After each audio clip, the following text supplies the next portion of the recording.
This is IMT News. अस्सलाम वालेकुम, मैं हूं रक्षिता जाहिद। आप देख रहे हैं IMT न्यूज फ्रॉम लंदन। और जो शख्सियत आज हमारे साथ है, दुबई से उन्होंने हमें ज्वाइन किया है। माशाल्लाह से वहाँ अपना बिजनेस रन कर रहे हैं और इनका ताल्लुक ऑनलाइन बिजनेस से भी है। हमारे साथ ये हैं GMO के प्लेटफॉर्म पे as a vice president from Dubai chapter, जनाब फैजान मानवानी साहब। अस्सलाम वालेकुम। वालेकुम अस्सलाम, कैसी हैं आप? ठीक है, सर आप बताइए, आपका बहुत शुक्रिया अल्हम्दुलिल्लाह अल्हम्दुलिल्लाह आप हमारे अल्हम्दुलिल्लाह। पास आए, आपने टाइम दिया। नहीं, कोई मसला नहीं, कोई इशू नहीं। जी, तो सर आप थोड़ा सा बताएं मुझे, आपको GMO के लिए इनवाइट किया, कैसा लगा और आपको, और आपने क्यों ज्वाइन किया? देखिए, जीएमओ ज्वाइन करने की बेसिक जो है वो 3 वजूहत थी। एक तो सबसे पहली वजह ये थी कि इनका जो एक पैशन और इनका जो एक मोटो है कि आगे आने वाली जनरेशन के लिए हम टेक जो है वो प्रोवाइड करेंगे, आईटी स्टडीज़ जो है वो हम फ्री ऑफ कॉस्ट जो है वो अपनी कम्युनिटी के लिए प्रोवाइड करेंगे, मतलब इनिशियली, और उसके बाद हम उसको आगे भी बढ़ा सकते हैं। और सेकंड थिंग जो है वो अनीस दावरा साहब, शिराज यूनुस साहब, उमर मेमन साहब और हनीफ शेखानी साहब, इन्होंने जब अप्रोच की और अपना विजन जब शेयर किया, तो मतलब मुझे बहुत अच्छा लगा कि भाई एक आगे आने वाली जो जनरेशन है, और ऑब्वियसली वो जो है वो टेक्नोलॉजी में ही आगे बढ़ेगी, क्योंकि आगे आने वाला दौर सारा एआई का है। Everything is going artificial intelligence में, हर चीज़ जो है वो आगे बढ़ रही है और ऑनलाइन का दौर है। ठीक है, तो मुझे एक तो ये बहुत पसंद आया उनका विजन, सारी चीज़ें पसंद आई। और सेकेंडली जो है वो हमारी जो कम्युनिटी में जो फीमेल सपोर्ट है उनका, ठीक है, वो मुझे एक बहुत अच्छा लगा। और थर्ड मेन वजह जो ये थी कि मेरे फादर जो है वो काफ़ी सोशल वर्क करते थे, ठीक है। तो अब मुझे कोई ऐसा अच्छा प्लेटफ़ॉर्म नहीं मिल रहा था कि मैं उसको जॉइन करूँ। हाँ, पर्सनली बहुत सारी चीज़ें की हमने, लेकिन कोई ऐसा प्लेटफ़ॉर्म नहीं मिल रहा था। ऑब्वियसली एक टीम के साथ अगर आप काम करते हैं, और ज़ाहिर-सी बात है जिनके अंदर अनीस साहब, चिराग यूनुस साहब, हनीफ शेखानी साहब, उमर मेमन साहब, ये अगर इस टाइप की जो वो टीम लीडर्स हों हमारे, तो हम काफ़ी हद तक आगे जा सकते हैं। तो मेरी जो मेन वजह थी वो, मेरे एक तो घर में जो है वो सोशल वर्क का एक माहौल बना हुआ भी था, बचपन से मैं देखता हुआ आ रहा था अपने वालिद साहब को। काम के साथ-साथ वो जो है सोशल वर्क भी काफ़ी करते थे। और उन्होंने जो है वो कभी भी अपना जो है वो टाइम बेचा नहीं, टाइम दिया उन्होंने ज़रूर। और यहाँ पे भी मुझे यही चीज़ अच्छी लगी कि यहाँ पे पैसे को मैटर नहीं दी जा रही, आपकी सर्विसेज़ मैटर कर रही है। तो हम बिल्कुल हाज़िर हैं उनके लिए और करने को तैयार हैं।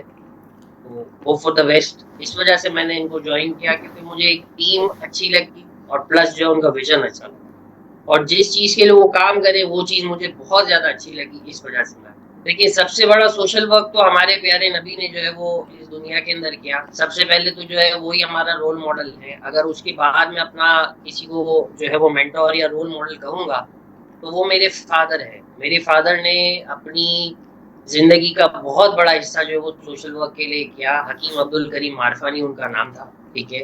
अल्लाह उनको जन्नत में जगह अता दे।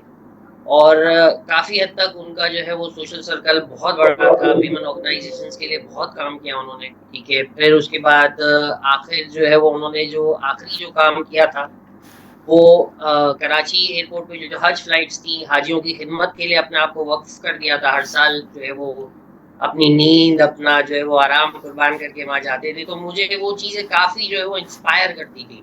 यार मुझे भी कोई ऐसी चीज़ मिलनी चाहिए। उनके इंतकाल के बाद मुझे कोई ऐसा जैसा प्लेटफ़ॉर्म मिला नहीं। मैंने ट्राई भी की थी, बट बहुत सारी जगहों पे बहुत सारी नेगेटिविटी आई, और ऑब्वियसली काम करने वालों को जो है वो आगे बढ़ने ही नहीं दिया जा रहा था कि भाई जी, जो पुराने हैं वो पुराने हैं, वही चलते हुए आ रहे हैं, चाहे कुछ भी हो जाए। बट जीएमओ में एक चीज़ बहुत अच्छी है कि नेगेटिविटी किसी के अंदर नहीं है, एवरीवन इज़ पॉज़िटिव। और जो है वो इसको काफ़ी हद तक जो है वो उनका पैशन है। अनीस दावरा साहब को जो मैंने देखा, उनके इंटरव्यू भी मैंने देखा, तो जो उनका पैशन है वो मुझे बहुत पसंद आया। तो मैंने कहा जी, हमें कहीं न कहीं अपना भी टाइम वक़्फ़ करना चाहिए, और ज़ाहिर-सी बात है दुनियावी काम तो अपनी जगह चलते रहते हैं, आख़िरत भी सँवारनी चाहिए। तो हमारे वालिद साहब ने तो ये किया, आख़िरत सँवारने वाला काम किया, तो हमने भी कोशिश की है थोड़ी-सी। अल्लाह पाक कामयाब करे और जीएमओ को जो है वो बहुत तरक्की दे और अपने विज़न पे जो है वो ये पहुँचे। बहुत अच्छी बात है, माशाल्लाह आपने अपने फादर के रूट्स को फॉलो किया और आप एक सदका जारिया के तौर पे उसका काम भी साथ-साथ चला रहे हैं उनके लिए। तो सर आप क्या समझते हैं कि दुबई में कितनी स्ट्रेंथ है मेमन कम्युनिटी की, और वो किस तरह मतलब आगे बढ़ना चाहते हैं, आना चाहते हैं? हालांकि देखा जाए दुबई एक बहुत महंगा मुल्क है। आप समझते हैं कि इस तरह वहाँ पे रहते हुए बच्चे फिर आगे बढ़ेंगे, आएंगे, वहाँ पे उनको जॉब अपॉर्चुनिटीज मिलेंगी या आप लोग प्रोवाइड करेंगे? जी देखिए, डेफ़िनेटली मेरा एक मैसेज है यंगस्टर्स के लिए, बहुत ज़रूरी मैसेज है कि हार किसी भी फ़ील्ड में माननी नहीं चाहिए आपको, ठीक है? आने वाला जो दौर है ना, वो आईटी का ही दौर है और अगर आप स्पेशली दुबई की बात करती हैं, तो दुबई में भी मेमन कम्युनिटी बहुत बड़ी है यहाँ पे तादाद। मगर दुबई के अंदर आप एज़ सच जो है वो चैरिटी वर्क या कोई ऐसा काम कर नहीं सकते क्योंकि ऑब्वियसली यहाँ पे महँगाई के साथ-साथ अफ़ोर्डेबिलिटी भी काउंट होती है। तो जो अफ़ोर्ड कर सकता है वो यहाँ रह रहा है। लेकिन हाँ, इन फ्यूचर हम अगर पाकिस्तान को लेके टारगेट करें और जो दूसरे चैप्टर्स हैं, जैसे इंडिया हो गया, बांग्लादेश हो गया, यहाँ इन चैप्टर्स के वीपीज़ और पाकिस्तान के अंदर जो है, जो भी हमारे वीपीज़ हैं और जो भी हमारे टीम मेंबर्स हैं, वहाँ अगर काम करते हैं और ऑब्वियसली हमारी भी अप्रोच बहुत ज़्यादा है पाकिस्तान में अपनी कम्युनिटी में। तो ऑब्वियसली अगर वहाँ से हमारे यंगस्टर्स अगर आगे आते हैं तो मैं यहाँ पे हेल्प करने के लिए बिल्कुल तैयार हूँ क्योंकि यहाँ पे बहुत ज़्यादा स्कोप है। दुबई जो है वो बहुत ईज़ी एक्सेस है सबके लिए। ठीक है, आपने वीज़ा लिया, आप यहाँ आ गए, ये भी मैं बताता हुआ चलूँ क्योंकि लोगों को लगता है कि दुबई एक्सेस जो है वो बहुत मुश्किल है। दुबई एक्सेस मुश्किल नहीं है, आप आ सकते हैं। आप अपना जो है वो लक आज़मा सकते हैं यहाँ पे। आएँ, यहाँ पे बहुत ज़्यादा जो है वो इस वक़्त मैं कहूँगा कि स्कोप है आईटी के हवाले से। जैसे ग्राफ़िक डिज़ाइनर्स की यहाँ पे बहुत ज़रूरत है, ऑनलाइन का काम यहाँ पे बहुत अच्छा चल रहा है। तो ये सारी चीज़ें मैं खुद भी ऑनलाइन फ़ील्ड से रिलेटेड हूँ, नून है, अमेज़न है, दूसरे प्लेटफ़ॉर्म्स हैं, मैं भी उनसे रिलेटेड हूँ, ठीक है। तो चीज़ों को यहाँ पे बच्चे जो है वो काम कर सकते हैं और यहाँ से आगे बढ़ने की अपॉर्च्युनिटीज़ बहुत अच्छी हैं। मेरा यंगस्टर्स के लिए जो है वो एक पैगाम ज़रूर होगा ये कि भई आप फ़ौरी तौर पे जो ना शॉर्टकट आज़माने की कोशिश ना करें। आप थोड़े-से शुरू करें और फिर उसके बाद आगे आप बढ़ने की कोशिश करें। देखें, आपको मेहनत का रंग तो अल्लाह पाक देगा ही देगा। आपकी मेहनत कभी भी ज़ाया नहीं जाती। आपकी मेहनत जो है वो आप उसका रंग तो आपको मिलता ही मिलता है। चाहे पाकिस्तान में बैठ के करें, चाहे आप दुबई आके करें, ठीक है? तो मैं चाहूँगा कि यंगस्टर्स आगे बढ़ें और इस फ़ील्ड को जो है वो चूज़ करें क्योंकि आने वाला फ्यूचर जो है वो कंप्यूटर से रिलेटेड और टेक्नोलॉजी से रिलेटेड ही रहेगा। मेरे ख़्याल में आर्टिफ़िशियल इंटेलिजेंस की तरफ आधी दुनिया तो जा चुकी है। थर्ड वर्ल्ड कंट्रीज़ हैं, तो वो भी किसी टाइम पे आ ही जाएँगी, तो ज़ाहिर-सी बात है, स्कोप है इसका। तो दुबई के हवाले से मैं अगर आपको कहूँ कि दुबई में बहुत ज़्यादा चीज़ें हैं यहाँ पे, आप बच्चे कर सकते हैं। अगर सीख के यहाँ आएँगे तो हम ज़ाहिर-सी बात है मैं यहाँ बैठा हुआ हूँ, मेरी जो है वो मज़ीद जो है वो मेरी वाइफ़ भी मेरे साथ बड़ा सपोर्ट करती है। हाँ, एक मेन वजह जो है वो जीएमओ में ऐड होने की ये भी है कि जीएमओ इस वक़्त जो है वो लेडीज़ के लिए भी बड़ा अच्छा काम कर रही है और उनको प्रमोट कर रही है और मैं पर्सनली अपने घर की अगर बात बताऊँ, तो मेरी वाइफ़ मेरे कारोबार या मेरे काम के अंदर हर चीज़ में जो है वो मेरे साथ खड़ी है। ठीक है? और मैं काफ़ी हद तक उसको सिखाता हूँ और मेरी 3 बेटियाँ हैं और मैं तीनों को जो है वो किसी भी फ़ील्ड में पीछे नहीं रखना चाहता, क्योंकि वो जो है वो मेरी स्ट्रेंथ है और मैं बड़ा खुश हूँ कि अल्लाह पाक ने मुझे 3 बेटियाँ दी हैं। तो मैं ज़ाहिर-सी बात है मैं व वुमेन एम्पावरमेंट को मैं भी सपोर्ट करता हूँ। और ज़ाहिर-सी बात है अनीस दावरा साहब का भी जो विज़न है, उन्होंने भी यही कहा कि भई वे हमें जो है वो वुमेन एम्पावरमेंट को सपोर्ट करना है। बहुत टैलेंट है हमारे यहाँ, बहुत टैलेंट है। सिर्फ़ सामने नहीं आ रहा, अगर इस प्लेटफ़ॉर्म के थ्रू आता है, तो I am ready for that. मतलब मैं घर से भी ये काम कर रहा हूँ, मैं ये नहीं कहूँगा कि मैं बाहर वालों को देख रहा हूँ, लेकिन मैं घर पे अपनी वाइफ़ को खुद भी जो है वो किसी न किसी काम में एंगेज रखता हूँ। जी फैजान साहब, आप बिल्कुल सही कह रहे हैं। माशाल्लाह आजकल बेटियां भी बेटों से कम नहीं है। बेटे भी अपनी जगह पे हैं, बेटे भी मीठे होते हैं और बेटियाँ भी मीठी होती हैं, लेकिन बेटियाँ थोड़ी ज़्यादा मीठी होती हैं। लेकिन हमें उन्हें मैं लेकिन लड़कियों को इतना प्रमोट नहीं किया जाता, आगे नहीं आने दिया जाता। अरे तुम तो लड़की हो, तुम क्या करोगी जाके? सिविल इंजीनियर बन रही हो, ये क्या, ये तो लड़कों की फील्ड है। इलेक्ट्रिकल मैकेनिकल हो गया, यहाँ पर हम कंप्यूटर के हिसाब से देखा जाए, आईटी के हिसाब से आप देखें माशाल्लाह लड़कियां कितना आगे बढ़ के कितना काम कर रही हैं। डिपार्टमेंट में एक टाइम में देखा जाता था कि लड़के लड़के, लेकिन अब अगर आप जाके यहाँ यूनिवर्सिटीज में देखें माशाल्लाह से, तो उतनी ही तादाद में आपको लड़कियां भी नजर आएंगी। नहीं, मैं इस चीज़ को बिल्कुल भी नहीं कहूँगा कि हमें लड़कियों को प्रमोट नहीं करना चाहिए या लेडीज़ को प्रमोट नहीं करना चाहिए। क्यों नहीं करना चाहिए? जब वो एक पूरा घर का खर्चा या पूरे घर को सँभाल सकती हैं, हमें सब कुछ सँभाल सकती हैं, तो दे कैन डू एनीथिंग। मतलब उनके अंदर इतने गट्स हैं। मैं सारे लड़के भी जो है वो सारी चीज़ों में एक्सपर्ट नहीं होते, इसी तरीके से सारी लेडीज़ भी नहीं होंगी। पर जो एक्सपर्ट हैं, उन्हें तो हमें आगे लाना चाहिए। और ऑब्वियसली मतलब अगर आप फर्स्ट वर्ल्ड कंट्रीज में देखें, अगर आप यूएसए में देखें, आज भी मतलब 40 प्लस की कोई खातून होंगी, वो ट्रेलर चला रही होंगी। वो बड़ा सा जो वो ट्रॉला होता है, वो जो कंटेनर जिस पे लोड होके जाते हैं, वो चलाती हैं। तो वो 45-50 प्लस है, वो चला रही हैं। मतलब उनको उस एज में उन्हें आगे बढ़ाया गया। तो हम क्यों नहीं कर सकते? हम भी कर सकते हैं। हमारी भी जो है वो लेडीज़ के अंदर काफ़ी पोटेंशियल है, अगर आप देखें तो। और आज आप देखें, अगर आप काफ़ी जो रिनोन्ड नेम्स हैं, ठीक है? जो टेक्निकल फ़ील्ड में है या टेक्नोलॉजी की फ़ील्ड में, जैसे फ़ेसबुक हो गया, माइक्रोसॉफ्ट हो गया, उसमें बहुत सारी अच्छी फ़ील्ड्स पे जो है वो आप देखेंगे कि वो लेडीज़ हैं, वो इंडियन है, पाकिस्तानी है, वो हैं, वहाँ पे काम कर रही हैं वो। लेकिन हम सिर्फ़ उसको आगे निखार के सामने नहीं ला रहे। अगर इस प्लेटफ़ॉर्म के थ्रू कोई ऐसा काम होता है तो obviously I am there for it. मतलब मैं अपने घर से शुरुआत कर सकता हूँ इसकी। और लोग नेगेटिव भी बहुत सोचते हैं कि यार लेडीज़ को हम कैसे, नहीं, मैं अपने घर से शुरू करूँगा। मेरे फादर हमेशा कहते थे, जो आप करोगे तो वो आपके नीचे वाला काम करेगा बंदा। बट ये कि यहाँ पर तो एक एवरेज एज है भाई 60, इसके बाद आप रिटायर, आप कुछ कर ही नहीं सकते।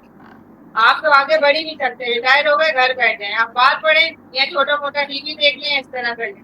तो मैं समझती हूँ कि हमें नौजवान नस्ल को ऐसी तरबियत देनी चाहिए कि अपनी वो उस एज में जाके उसके बाद भी, क्योंकि देखिए बाहर की कंट्रीज में आप देखिए 70 या 80 या 80 क्लास जो मेल है या फीमेल है, वो दोनों काम कर रहे होते हैं।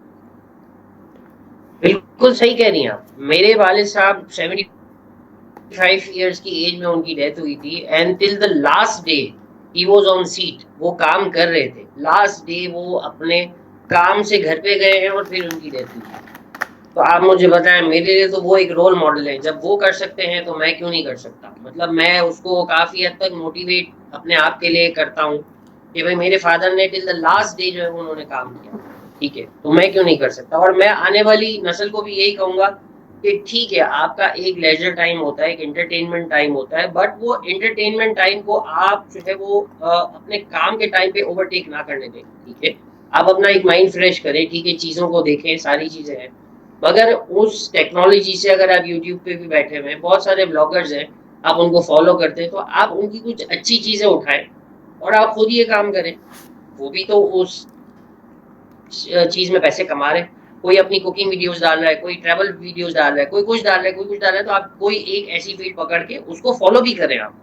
तो मतलब आपका काम अच्छा भी हो सकता है और इन फ्यूचर आप जो है वो काफ़ी पॉपुलर भी हो जाएँगे।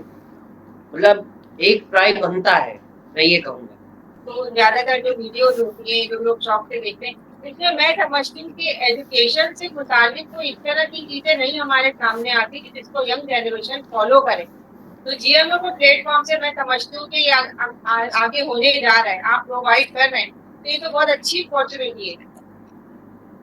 जी, बिल्कुल, जीएमओ के प्लेटफ़ॉर्म से बहुत सारी चीज़ें ऐसी सामने आ रही हैं, जो एंटरटेनमेंट के साथ एजुकेशन भी जो है वो होनी चाहिए, क्योंकि ज़ाहिर-सी बात है, आजकल की जो बच्चे हैं, मैं अगर अपने घर की भी बात करूँ तो उनको एंटरटेनमेंट में एजुकेशन चाहिए, ठीक है? वो आजकल के बच्चों का एक थोड़ा-सा वो हो गया है कि भाई एंटरटेनमेंट में जो है उनको सारी ये चीज़ें चाहिए होंगी। तो ऑब्वियसली हमारी एक टीम अगर काम कर रही है और हम अगर इस एक प्लेटफ़ॉर्म को आगे रन कर रहे हैं, तो हमें ये चीज़ें देखनी चाहिए और हर एज ग्रुप को हमें टारगेट करना चाहिए बच्चों में, और उनको जो है वो एक पढ़ाई के लिहाज से भी और एंटरटेनमेंट के लिहाज से भी एक सर्टेन एज ग्रुप को तो हम ज़ाहिर-सी बात है, एक प्ले ग्रुप का जो एज ग्रुप होता है, उसको हम एंटरटेनमेंट के साथ-साथ अगर एजुकेशन दें तो वो ज़्यादा जल्दी सीखेगा। बनिस्बत इसके कि हम डंडा लेके सर पे खड़े रहें और बोले जी एबीसीडी पढ़ो, वो नहीं पढ़ेगा बच्चा। आज के बच्चे वो चीज़ नहीं है, हमने पढ़ लिया, वो पढ़ लिया।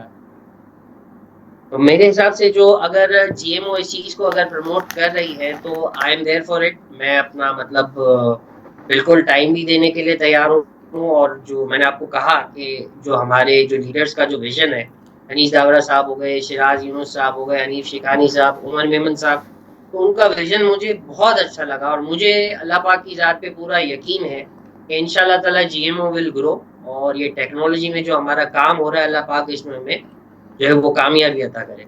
देखिए कराची से कोई भी कहीं पे भी माइग्रेशन ईज़ी नहीं होती है, ठीक है? दुबई थोड़ा-सा एक्सपेंसिव भी है, सही है सारी चीज़ों के अंदर और बट ईज़ी टू एक्सेस है। मैं ये कहूँगा कि जैसे आने वाले नौजवान नस्ल अगर यहाँ पे अपना ट्राई करना चाहती है तो ईज़ी टू एक्सेस है दुबई। दुबई में आप जो है वो इज़िली आ सकते हैं, काम कर सकते हैं, कोई ऐसा प्रॉब्लम नहीं है, ठीक है? लेकिन मुझे एज़ सच कोई प्रॉब्लम नहीं हुई थी, लेकिन माइग्रेशन तो हर जगह की मुश्किल होती है। तो बस वो थोड़ी बहुत मुश्किलात आई थी। जैसे पाकिस्तान से अगर हम यहाँ मूव हुए, मेरे बच्चों की स्कूलिंग है और मेरी वाइफ़ का एक वो माहौल चल रहा है। ऑब्वियसली घर से हम दूर हैं, बट फिर भी अगर हम इसके लिए अपनी फैमिली के लिए कुछ अच्छा कर सकते हैं तो व्हाई नॉट? तो प्रॉब्लम्स तो एज़ सच कुछ भी नहीं है। मैं आपको क्यों कहूँगा प्रॉब्लम्स हैं? ये आने वालों के लिए एक वो नेगेटिव थॉट चली जाएगी। प्रॉब्लम्स कुछ नहीं है, ट्राई करनी चाहिए आपको। ट्राई आपका करना चाहिए और आपको मतलब आगे बढ़ने के लिए कोशिश करनी चाहिए। मेरे प्लान्स जीएमओ से जुड़ के जो है वो यंगस्टर्स के लिए बहुत ज़्यादा टेक्नोलॉजी के अंदर काम करने की मेरी ख़्वाहिश है कि मैं उनको जो है वो इस चीज़ को आगे प्रमोट करूँ, ठीक है? और पाकिस्तान के अंदर स्पेशली जो है वो आजकल आपको पता है हर एक के हाथ में मोबाइल फ़ोन्स हैं। मतलब हर चीज़ का एक नेगेटिव इम्पैक्ट भी है और एक पॉज़िटिव इम्पैक्ट भी है। तो मेरी कोशिश ये होती है कि मुझसे रिलेटेड जितने भी बच्चे हैं, मैं उनको ये कहता हूँ कि भई आप पॉज़िटिविटी की तरफ जाएँ, नेगेटिविटी की तरफ ना जाएँ, ठीक है? क्योंकि मैं खुद नेगेटिव चीज़ों पे ना बिलीव करता हूँ, ना मुझे सुनने का शौक है, ठीक है ना? तो मैं ये कहूँगा कि भई अगर जीएमओ के प्लेटफ़ॉर्म से मुझे ये काम करने की अगर अपॉर्च्युनिटी मिली है, तो मैं उसको 100% अवेल करूँगा और मैं अपना 100% देने को तैयार हूँ। और सारी चीज़ों के लिए। टेक्नोलॉजी के लिए मैं अपना 100% देने के लिए तैयार हूँ और मैं अगर अपनी बात करूँ तो मेरा बचपन से शौक जो है वो मोबाइल फ़ोन्स के अंदर बहुत ज़्यादा रहा है। मतलब टेक्नोलॉजी के अंदर, मोबाइल फ़ोन्स के अंदर मेरा बड़ा मतलब एक उनसियत सी रही है मुझे। तो उसी चीज़ को शौक को ही मैंने अपना कारोबार बनाया और आज मैं अल्लाह पाक ने मुझे यहाँ पे तरक्की दी है। तो मैं यंगस्टर्स को यही कहूँगा कि अपने शौक को अपना काम बना सकते हैं। मुश्किल नहीं है, बट आपको मेहनत करनी पड़ेगी, अल्लाह पाक उसका अजर ज़रूर देता है। अच्छा लगा आपसे बात करके और आपने हमें अपना कीमती वक़्त दिया, वहाँ से अपने हमारे लिए टाइम निकाला और हम नहीं, चाहते नो हैं इश्यूज़, नो हमारी इश्यूज़। शादी जारी रहे। आपने जो काम शुरू किया है सबने मिलकर, हमारी दुआएँ आप लोगों के साथ हैं। बस आप आखिर में मैं दोबारा से जो है वो शुक्रिया अदा करूँगा अनीस दावरा साहब का, उमर मेमन साहब का, शिराज़ यूनुस साहब का, हनीफ शिकानी साहब का कि उन्होंने मुझे इस काबिल समझा कि मैं उनके कुछ काम आ सकता हूँ और इंशाल्लाह एज़ अ टीम मेंबर मैं अपना 100% दूँगा औ और बाकी अल्लाह की मर्ज़ी है, जो होना है वो तो होगा। बहुत शुक्रिया सर, हमारी तरफ हम इजाज़त चाहते हैं आपसे। अल्लाह हाफ़िज़। ज़रूर, अल्लाह हाफ़िज़। आप देख रहे थे आईएमपी न्यूज़ फ्रॉम लंदन। मैं हूँ रक्षिता जाहिद। आज की अच्छी बात, खुद भी खुश रहें और दूसरों को भी खुश रहने दें। बहुत शुक्रिया। अल्लाह हाफ़िज़। Rakshinda Zahid, IMT News, London.